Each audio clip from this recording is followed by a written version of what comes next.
बूढ़ी विधवा माँ और जवान बेटी की मौत। बुढ़िया बेटी के मरने का मातम कब तक मनाएगी, कब तक आंसू बहाती रहेगी। अब उठकर कुछ काम भी कर ले या पड़ी रोती रहेगी। मंजू देवी जी ये सुनकर अपने आंसू साफ करती हैं और उठकर काम में लग जाती हैं। जवान बेटी की मौत के गम ने मंजू देवी जी की कमर तोड़ दी थी। जब से उनकी बेटी की मृत्यु हुई थी तब से उनके पैरों की जान खत्म हो गई थी। उनके हृदय में हर समय एक टीस उठती रहती थी। उन्हें हर पल अपनी बेटी की याद सताती रहती थी। अपने आप को समझाने की वे बहुत कोशिश करती थी कि मृत्यु अटल है, परंतु फिर भी उन्हें किसी भी तरह करार नहीं आता था। आंखें हर समय बस आंसू ही बहाती रहती थी। रो रो कर उनकी आंखें काली हो चुकी थी और हर समय सूजी हुई और लाल रहने लगी थी। मंजू देवी जी के अब एक ही बेटा है जिसका नाम मनोज है और उसकी पत्नी का नाम काजल है। मंजू देवी जी के एक बेटी भी थी जिसका नाम नैना था। नैना के पति का नाम सुधीर है। सुधीर 3 भाई हैं और उनके माता पिता का देहांत हो चुका है। तीनों भाई अब अलग अलग रहते हैं। नैना मनोज से बड़ी थी। उसकी शादी को 7 साल हो गए थे। उसके पास 2 बच्चे थे। अभी 6 महीने पहले ही उसके यहाँ एक बेटी का जन्म हुआ था। नैना और सुधीर के यहाँ अब 3 बच्चे हो गए थे। दोनों पति पत्नी बहुत खुश थे, परंतु उनकी खुशियों को न जाने किसकी नजर खा गई कि सारी खुशियां मातम में बदल गई। 4 महीने पहले जब नैना की बच्ची 2 माह की थी तो नैना और सुधीर बच्ची को डॉक्टर के यहाँ दिखाकर घर आ रहे थे। सुधीर बाइक चला रहा था और नैना बच्ची को लेकर पीछे बैठी हुई थी। तभी एक ट्रक ने पीछे से टक्कर मार दी और बच्ची नैना के हाथ से उछलकर सड़क के पार घास में जा गिरी और सुधीर भी बाइक लेकर सड़क के किनारे जा गिरा, परंतु ट्रक नैना के ऊपर चढ़ गया और उसकी मौके पर ही मौत हो गई। वहां लोगों की भीड़ इकट्ठा हो गई। सबने मिलकर सुधीर को उठाया। बच्ची की रोने की आवाज से सब लोगों ने बच्ची को ढूंढा तो बच्ची घास में से मिली, परंतु बच्ची को एक खरोच तक भी नहीं आई। नैना बच्ची और सुधीर को छोड़कर इस दुनिया से जा चुकी थी। सुधीर पर तो जैसे बिजली ही गिर पड़ी थी। नैना को खून से लथपथ देखकर सुधीर पागल हुए जा रहा था। सड़क पर नैना का खून ही खून फैला हुआ था।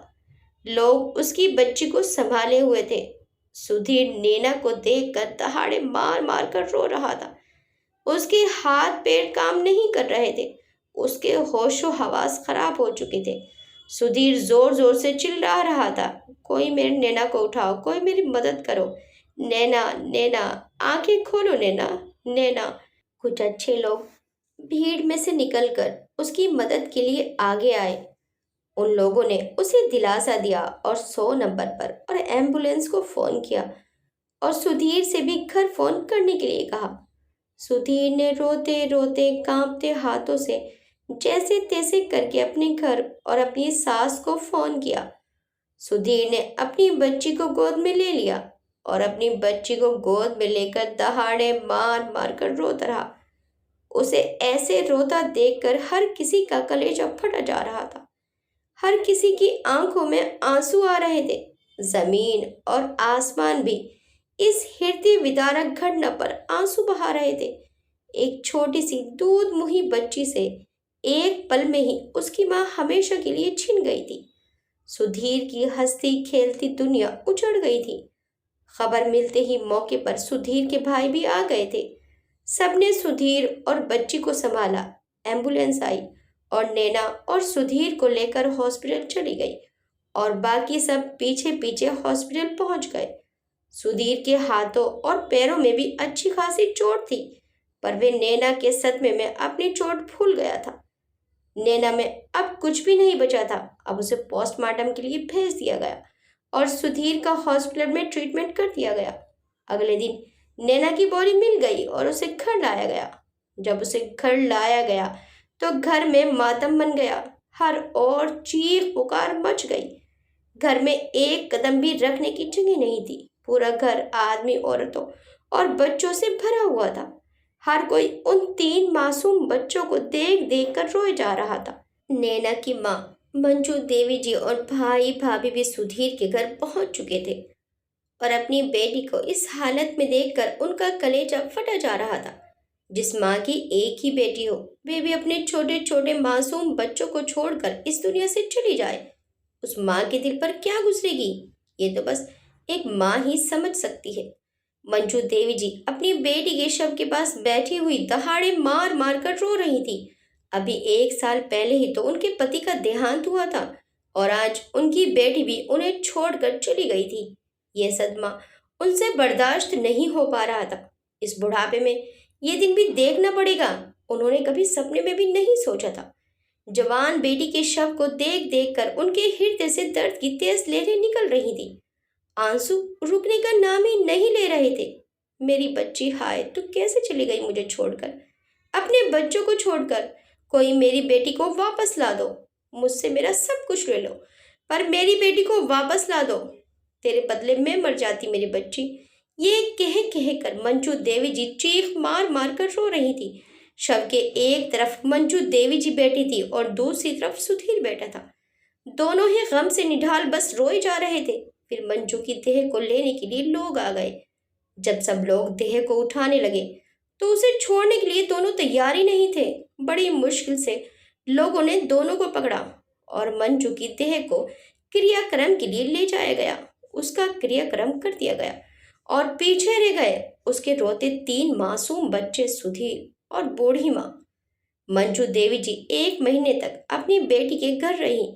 उस दूध मुही बच्ची को संभाला, दामाद को दिलासा दिया और 2 छोटे बच्चों को भी संभाला। फिर उसके बाद अपने घर आ गई। घर आकर भी मंजू देवी जी हर समय अपनी बेटी और अपने पति को याद कर करके रोती रहती थी। नैना एक बहुत गुणी, आज्ञाकारी और संस्कारी लड़की थी। अपनी माँ का हर तरह से ध्यान रखने वाली थी। अपनी ससुराल से भी जल्दी जल्दी माँ के पास चक्कर लगाती रहती थी। पिता के देहांत के बाद भी माँ के पास 2 महीने रही थी और अपनी माँ को अच्छी तरह संभाल लिया था। लेकिन अब मंजू देवी जी का कोई सहारा नहीं था, क्योंकि उनका बेटा और बहू उन्हें बहुत परेशान करते थे।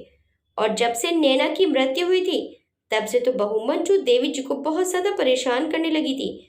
घर का सारा काम भी अब बहू सास से ही कराने लगी थी। एक तो बेटी और पति के जाने का गम, ऊपर से बहू के अत्याचार ने मंजू देवी जी को तोड़कर रख दिया था। उधर सुधीर अपने 3 बच्चों को अकेले ही संभाल रहा था।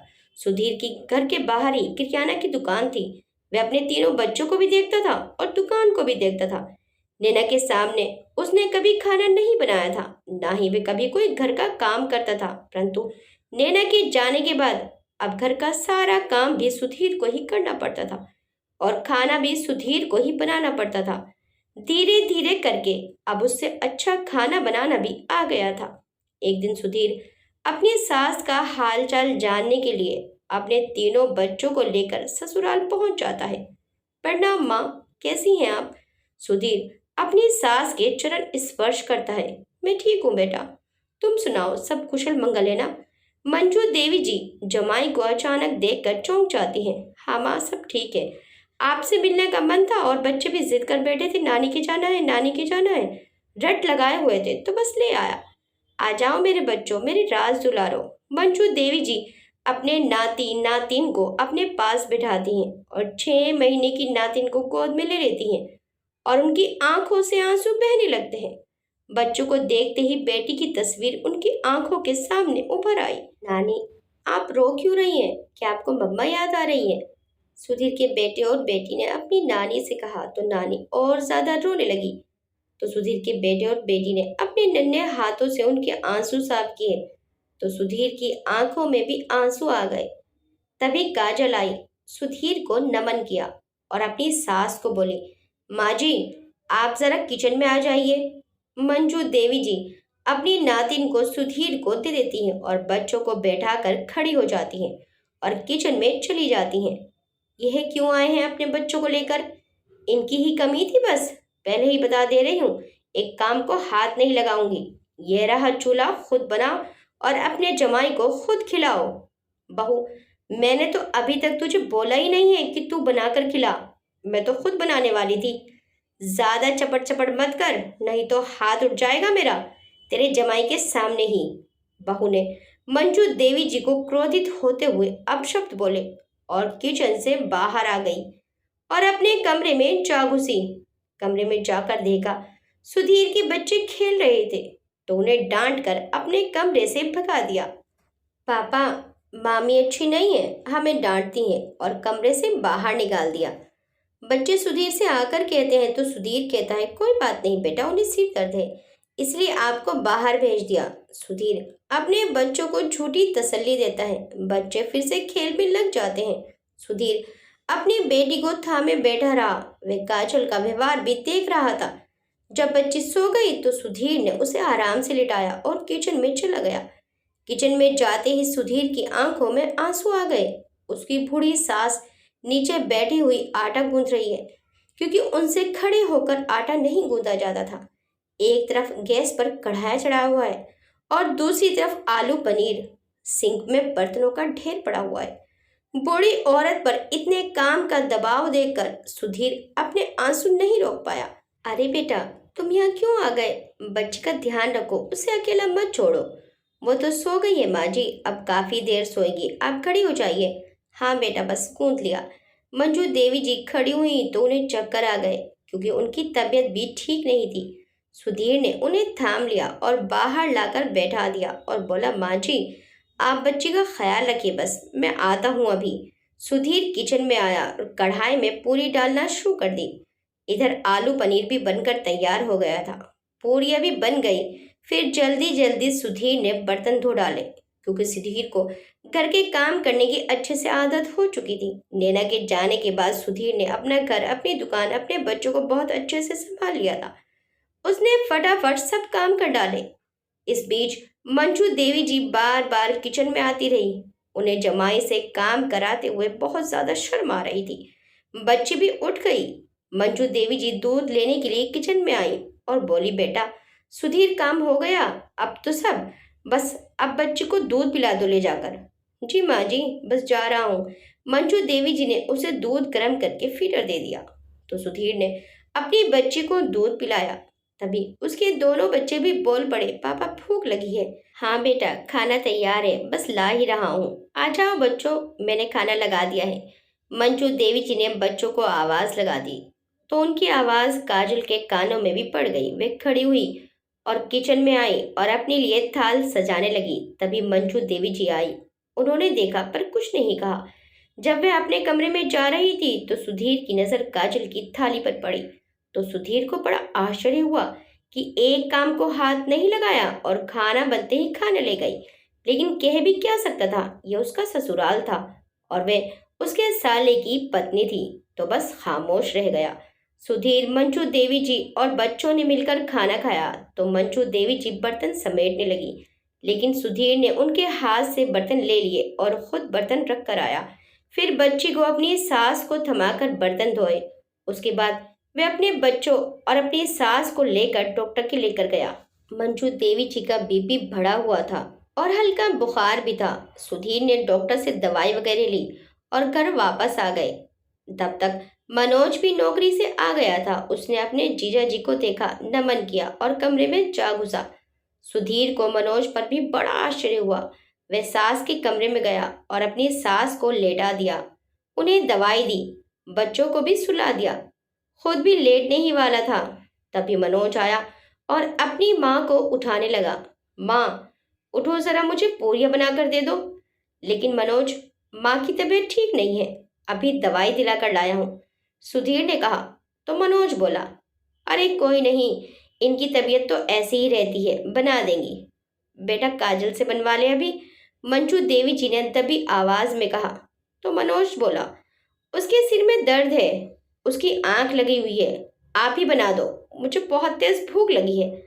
तभी मंजू देवी जी धीरे धीरे करके उठने लगी तो सुधीर ने माँ को सहारे से फिर लेटाते हुए बोला, माँ जी आप लेटे रहिए, मनोज को पूरियां मैं बना कर देता हूँ। सुधीर किचन में गया और पूरियां डाली। मनोज ने खूब मजे मजे में खाना खाया और सो गया। सुधीर भी आकर लेट गया और बहुत गहरी सोच में डूबा रहा। काफी देर सोचने के बाद वह भी सो गया। बीच रात में बच्ची भी जागती रही तो उसे कभी मंजू देवी जी दूध देती, कभी सुधीर। ऐसे ही रात बीत गई। सुधीर की आंख खुली, शौच के लिए बाहर गया तो देखा उसकी सास कपड़े धो रही है। माँ जी आप सुबह सुबह कपड़े धो रही हैं, उठिए, आपकी तबीयत खराब है। सुधीर चौंकते हुए अपनी सास को उठाने लगा तो काजल वहां आ गई। उसने देखा तो बोली, माँ जी का काम है सुबह में कपड़े धोना, और इन्हें आदत है तो आप क्यों उठा रहे हैं? तभी मनोज भी सोच के लिए आया तो बोला, हाँ जीजा जी, माँ को तो आदत है, ये कर लेंगी, आप जाकर सो जाइए।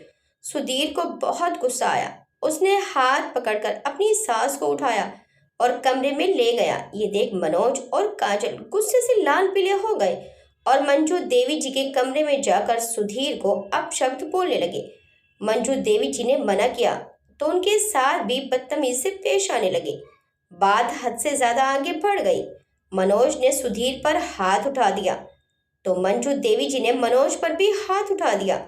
काजल ने अपनी सास पर हाथ उठा दिया तो मंजू देवी जी रोने लगी। सुधीर ने उन्हें संभाला, उन्हें चुप किया और मनोज और काजल मुंह बनाते हुए अपने कमरे में जा घुसे। मंजू देवी जी को करारना आ रहा था। एक तो उनके जमाई का अपमान और दूसरा जमाई के सामने ही बहू ने उन पर हाथ उठाया तो उनका दिल फटा जा रहा था। वे बिलखती रहीं। सुधीर उन्हें चुप करता रहा, सांत्वना देता रहा। मंजू देवी जी बहुत देर बाद चुप हुई और सुधीर से बोली, बेटा, अब एक पल के लिए भी मैं इन दोनों को अपने घर में नहीं देख सकती। अब तू ही मेरी मदद कर। सुधीर अपनी सास को बहुत समझाता है, लेकिन मंजू देवी जी किसी भी कीमत पर समझने को तैयार ही नहीं थी। उनके बेटे बहू ने उनका दिल छलनी छलनी कर दिया था। अब उनके दिल में उन दोनों के लिए तनिक भर भी प्यार नहीं था। वे सुधीर को कहती हैं, बेटा, अगर मुझे कुछ दिन जीवित देखना चाहता है तो जैसे मैं बोलूं वैसे कर दे। सुधीर उनकी बात मान लेता है और अपनी सास के कहे मुताबिक कुछ पहलवानों को पैसे देकर उनके घर बुला लेता है, जो उनके बेटे बहू से उनका घर खाली करा लेते हैं, क्योंकि घर मंजू देवी जी के नाम पर था। मंजू देवी जी के पास घर के अलावा एक प्लॉट और भी था, वह भी मंजू देवी जी के नाम पर ही था। पहलवानों के डर से और घर छोड़ने के डर से बेटा बहू मंजू देवी जी के पैरों में गिर जाते हैं, लेकिन मंजू देवी जी एक कमरे में जाकर अंदर से खुद को बंद कर लेती हैं और कहती हैं, मुझे घृणा है तुम दोनों से, जब तक मेरे घर से नहीं निकलोगे बाहर नहीं आऊंगी। यह देख पहलवान उन दोनों को गुस्से की नजरों से देखते हैं तो थक हार के अपना सामान लेकर उन दोनों को घर से निकलना पड़ता है। उनके जाते ही मंजू देवी जी बाहर आ जाती हैं तो सुधीर कहता है, माँ जी, आपको मैं यहाँ अकेले नहीं रहने दूंगा, आप मेरे साथ मेरे घर में रहेंगी। पहले तो मंजू देवी जी मना कर देती हैं, किंतु सुधीर के आग्रह करने पर मान जाती हैं और सुधीर के घर उसके घर चली जाती हैं। और कुछ दिन बाद मंजू देवी जी अपने घर में किराएदार छोड़ देती हैं। सुधीर मंजू देवी जी का अपनी माँ की तरह ख्याल रखता है। धीरे धीरे मंजू देवी जी की सेहत बहुत अच्छी हो जाती है। वे बच्चों के साथ लगी रहती। दोनों सास जमाई मिलकर बच्चों का ख्याल रखते। बच्चों को अब माँ की कमी भी ना खलती थी। एक दिन मंजू देवी जी अपनी वसीयत के पेपर्स निकालकर, जो कि वे अपने साथ लेकर आई थी, बिना देर किए अपनी वसीयत न्यायालय में जाकर अपने नाती नातिन के नाम कर देती हैं और मंजू देवी जी अपने दामाद और बच्चों के साथ हंसी खुशी अपना जीवन व्यतीत करने लगती हैं। आपको ये कहानी कैसी लगी हमें कमेंट करके जरूर बताइएगा। वीडियो अच्छी लगी तो वीडियो को लाइक शेयर सब्सक्राइब करना मत भूलिएगा। मिलते हैं नेक्स्ट टाइम एक अच्छी सी कहानी के साथ। Till then bye bye.